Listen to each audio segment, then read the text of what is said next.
Top quality और consistent performance के लिए सिर्फ सिल्वर पंप नाम याद रखना।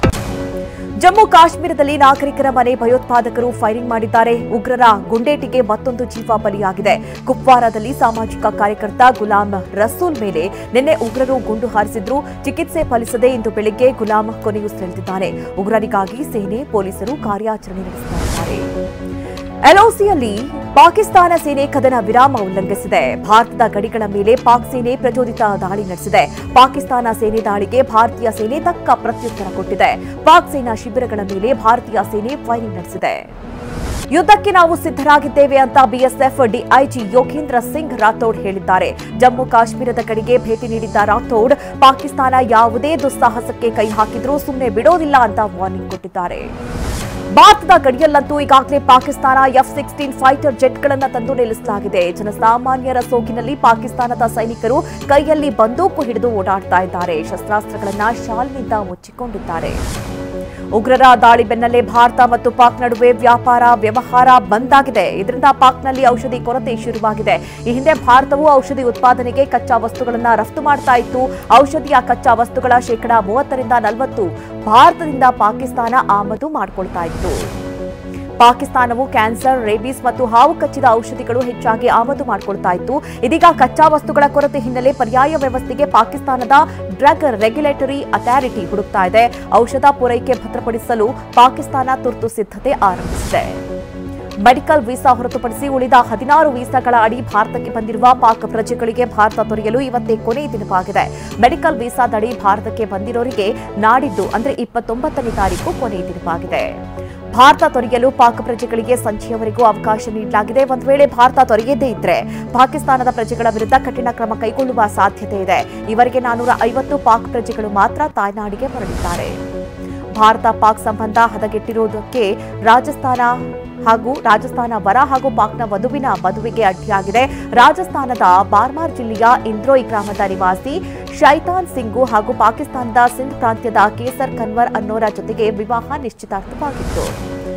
ಶೈತಾನ್ ಸಿಂಗ್ಗೆ 4 ವರ್ಷಗಳ ಕಾಲ ಪಾಕಿಸ್ತಾನಕ್ಕೆ ಹೋಗಲು ವೀಸಾ ಸಿಕ್ಕಿರಲಿಲ್ಲ. ಈಗ ಫೆಬ್ರವರಿ 18ರಂದು ಮೇ 12ರವರೆಗೆ ವೀಸಾ ದೊರಕಿದೆ. ಆದರೆ ಭಾರತ ಅಟ್ಟಾರಿ ಗಡಿ ಬಂದ್ ಮಾಡಿರೋದು ಹೊಸ ಸಂಕಷ್ಟ ತಂದಿಟ್ಟಿದೆ. ಇದೇ ಏಪ್ರಿಲ್ 30ರಂದು ಮದುವೆ ನಡೀಬೇಕಾಗಿತ್ತು. ಈ ಜೋಡಿ ಕಂಗಾಲಾಗಿದೆ. ಭಾರತವು ಸಿಂಧೂ ಜಲ ಒಪ್ಪಂದಕ್ಕೆ ಬ್ರೇಕ್ ಹಾಕಿದೆ. ಪಾಕಿಸ್ತಾನಕ್ಕೆ ಒಂದು ಹನಿ ನೀರು ಹೋಗಲ್ಲ ಅಂತ ಸರ್ಕಾರ ಶಪಥ ಮಾಡಿದೆ. ಆದರೆ ಉರಿ ಡ್ಯಾಂ ತುಂಬಿದ ಪರಿಣಾಮ ಜೀಲಂ ನದಿಗೆ ಭಾರತ ನೀರು ಬಿಟ್ಟಿದ್ದು ಪಾಕ್ನ ಹಟಿಯಾನ್ ಬಾಲಾದಲ್ಲಿ ಪ್ರವಾಹ ಉಂಟಾಗಿದೆ ಅಂತ ಪಾಕ್ ಮಾಧ್ಯಮಗಳು ವರದಿ ಮಾಡಿವೆ.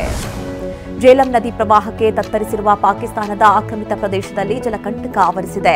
ಮಜಾಫರ್ಬಾದ್ನಲ್ಲಿ ವಸತಿ ಪ್ರದೇಶಕ್ಕೆ ಜೇಲಂ ನದಿಯ ನೀರು ನುಗ್ಗಿದೆ. ಜೇಲಂ ನದಿ ಪ್ರವಾಹದಿಂದಾಗಿ ಪಾಕಿಸ್ತಾನದ ಜನರು ಸಂಕಷ್ಟಕ್ಕೆ ಸಿಲುಕಿದ್ದಾರೆ. ಪ್ರವಾಹದಿಂದ ಪಾಕಿಸ್ತಾನ ಸರ್ಕಾರವು ತುರ್ತು ಪರಿಸ್ಥಿತಿ ಘೋಷಿಸಿದೆ. ಪಹಲ್ಗಾಮ್ನಲ್ಲಿ ಉಗ್ರರ ದಾಳಿಯಿಂದ ಹಾಸನ ಮೂಲದ ಅತ್ರಿ ಪ್ರಭಾಕರ್ ಕೂದಲೆಳೆ ಅಂತರದಲ್ಲಿ ಪಾರಾಗಿದ್ದಾರೆ. ಹೊಳೆನರಸೀಪುರ ಪಟ್ಟಣದ ನಿವಾಸಿ ಅತ್ರಿ ಪ್ರಭಾಕರ್ ಕಾಶ್ಮೀರಕ್ಕೆ ಪ್ರವಾಸಕ್ಕೆ ತೆರಳಿದ್ರು. ಪಹಲ್ಗಾಮ್ಗೂ ಭೇಟಿ ನೀಡಿದ್ರು. ಉಗ್ರರ ದಾಳಿ ನಡೆಯುವ ಅರ್ಧ ಗಂಟೆಗೂ ಮುನ್ನವೇ ಅತ್ರಿ ಪ್ರಭಾಕರ್ ವಾಪಸ್ಸಾಗಿದ್ರು. ಕಾಶ್ಮೀರದ ಪಹಲ್ಗಾಮ್ನಲ್ಲಿ ಉಗ್ರರ ದಾಳಿ ವೇಳೆ 2 ಸಹೋದರಿಯರು ಸಾಹಸ ಮೆರೆದಿದ್ದಾರೆ. ಉಗ್ರರ ದಾಳಿ ವೇಳೆ ತಪ್ಪಿಸಿಕೊಳ್ಳಲು ಯತ್ನಿಸಿದ ಸೋದರಿಯರು ಪ್ರವಾಸಿಗರ ರಕ್ಷಣೆ ಮಾಡಿದ್ದಾರೆ. ರುಬೀನಾ ಮತ್ತು ಮುಮ್ತಾಜ್ ಉಗ್ರರ ದಾಳಿ ವೇಳೆ ಪಾದದ ಮೂಳೆ ಮುರಿದಿದ್ರು. ಅದನ್ನ ಲೆಕ್ಕಿಸದೆ ಮುಮ್ತಾಜ್ ಪ್ರವಾಸಿಗರ ಮಗುವನ್ನ ರಕ್ಷಿಸಿದ್ದಾರೆ. ಪ್ರವಾಸಿಗರ ನರಮೇಧದ ಬಳಿಕ ಜಮ್ಮು ಮತ್ತು ಕಾಶ್ಮೀರದ ಪಹಲ್ಗಾಮ್ ಬಣಗುಡ್ತಾ ಇದೆ. ಪ್ರವಾಸಿಗರು ಇಲ್ಲದೆ ಬಿಕೋ ಅಂತ ಇದೆ. ಪ್ರವಾಸಿಗರನ್ನ ಕರೆದೊಯ್ತಾ ಇದ್ದ ವಾಹನಗಳು ಕೂಡ ಒಂದೆಡೆ ಬೀಡು ಬಿಟ್ಟಿದೆ. ಜನರ ಓಡಾಟ ಕೂಡ ಕಡಿಮೆ ಆಗಿದೆ. ರಸ್ತೆಗಳಲ್ಲಿ ಜನರ ಓಡಾಟ ಕಾಣಿಸ್ತಾ ಇಲ್ಲ. ಭಯೋತ್ಪಾದಕ ನರಮೇಧದಿಂದ ಪ್ರೇಮ ಕಾಶ್ಮೀರದಲ್ಲಿ ಆತಂಕ ಆವರಿಸಿದೆ. ಪ್ರವಾಸಿಗರು ಕಾಶ್ಮೀರಕ್ಕೆ ತೆರಳಲು ಹಿಂದೇಟು ಹಾಕ್ತಾ ಇದ್ದಾರೆ. ಪ್ರವಾಸಿಗರು ಇಲ್ಲದೆ ವ್ಯಾಪಾರಿಗಳು ಅಂಗಡಿ ಮುಂಗಟ್ಟುಗಳನ್ನು ಮುಚ್ಚಿದ್ದಾರೆ.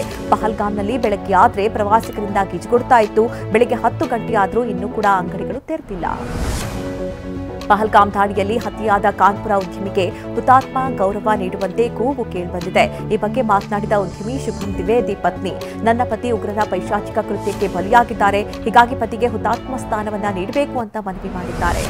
ಜಮ್ಮು ಮತ್ತು ಕಾಶ್ಮೀರದ ಪಹಲ್ಗಾಮ್ ಉಗ್ರರ ದಾಳಿಯಲ್ಲಿ ಬಲಿಯಾದವರಿಗೆ ಗೌರವ ಸಲ್ಲಿಸಲಾಯಿತು. ಇಂದು ಮುಂಜಾನೆ RS ಪುರದಲ್ಲಿ ನಡೆದ ಬೇಟಿಂಗ್ ರಿಟ್ರೀಟ್ ಸಮಾರಂಭದಲ್ಲಿ ಬಿಎಸ್ಎಫ್ ಯೋಧರು ಗೌರವ ಸಲ್ಲಿಸಿದ್ರು. ರಾಷ್ಟ್ರಧ್ವಜವನ್ನ ಅರ್ಧಕ್ಕೆ ಇಳಿಸಿ ಗೌರವ ಸಲ್ಲಿಸಲಾಯಿತು. ಪಾಕಿಸ್ತಾನ ಪ್ರಜೆಗಳಿಗೆ ವೀಸಾ ರದ್ದಾಗಿದೆ. ಅಟ್ಟಾರಿ ವಾಘಾ ಗಡಿಯಿಂದ ಪಾಕಿಸ್ತಾನ ಪ್ರಜೆಗಳು ಮರಳಿ ತೆರಳುತ್ತಾ ಇದ್ದಾರೆ. ಈ ಬಗ್ಗೆ ಮಾತನಾಡಿದ ಶಿಷ್ಟಾಚಾರ ಅಧಿಕಾರಿ ಅರುಣ್ ಮಹಲ್, ಬೆಳಗ್ಗೆ ಸುಮಾರು 10 ಗಂಟೆಯ ವೇಳೆಗೆ ವಲಸೆ ಮತ್ತು ಕಸ್ಟಮ್ಸ್ ಕಚೇರಿಗಳು ತೆರೆದ ನಂತರ ಪಾಕಿಸ್ತಾನಿ 75 ಜನರು ಗಡಿ ದಾಟಿ ಪಾಕಿಸ್ತಾನಕ್ಕೆ ಮರಳಿದ್ದಾರೆ. ಉಗ್ರರಿಗೆ ಸಹಾಯ ಮಾಡಿದವರಿಗೆ ಸೇನಾಪಡೆ ಗುನ್ನ ಇಡ್ತಾ ಇದೆ. 64 ಉಗ್ರರ ಸಹಚರರ ಮನೆಗಳ ಮೇಲೆ ಸೈನಿಕರು ದಾಳಿ ನಡೆಸಿದ್ದಾರೆ. ಮನೆಯ ಇಂಚಿಂಚು ಮೂಲೆಗಳನ್ನ ಜಾಲಾಡ್ತಾ ಇದ್ದಾರೆ. ಎಸ್ಕೇಪ್ ಆಗಿರುವ ಹಲವರಿಗಾಗಿ ಸೈನಿಕರು ಮತ್ತು ಪೊಲೀಸರು ತಲಾಶ್ ಮಾಡ್ತಾ ಇದ್ದಾರೆ. UAPA ಕಾಯ್ದೆ ಅಡಿ ಕೇಸ್ ದಾಖಲಿಸ್ತಾ ಇದ್ದಾರೆ.